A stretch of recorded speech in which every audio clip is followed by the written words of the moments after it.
இந்த பதிவுல நீங்க பார்க்குற இந்த மீனோட பெயர் தான் நாட்டு விரால் மீன் குஞ்சுங்க. அதுவும் பிறந்த சில மணி நேரத்திலேயே எடுத்தது. பிறந்த சில மணி நேரத்துல எடுத்த இந்த மீனோட அளவு எவ்வளவு இருக்குன்னு நீங்க நினைச்சீங்கன்னா, நம்ம வீட்ல இருக்க அரிசியோட ஒரு நெல்மணியோட அளவுக்கு தாங்க இந்த மீனோட அளவு இருக்கும். அது மட்டும் கிடையாதுங்க. இந்த அளவுல இருக்கிற நாட்டு விரால் மீன் குஞ்சுகள வளர்த்துறதுலயும் ஒரு பெரிய சிக்கல் இருக்கு. ஏன் அப்படி சொல்லுறேன்னு கேட்டீங்கன்னா, 1 மாத காலத்துக்கு தண்ணீல இருக்கிற நுண்ணுயிர்கள மட்டுமே அது உணவா வேட்டையாடி சாப்பிடும். அதனால தாங்க இது வளர்த்துறதுலயும் ஒரு பெரிய சிக்கல் இருக்குன்னு நான் சொல்லுறேன். சரியா 30 நாட்கள் கழிச்சு அந்த மீன் எந்த அளவுக்கு வளர்ந்திருக்குன்னு வாங்க பார்க்கலாம்.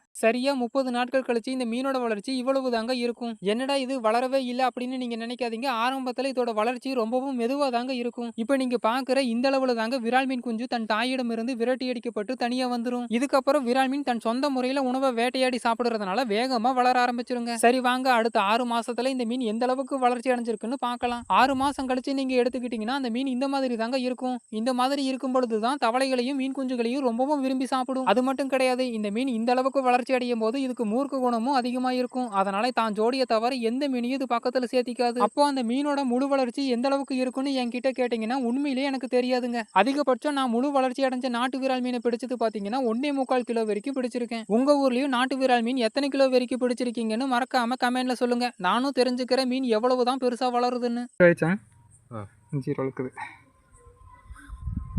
அப்பா 1.880 2 கிலோவுக்கு இருக்குது இந்த மீன்.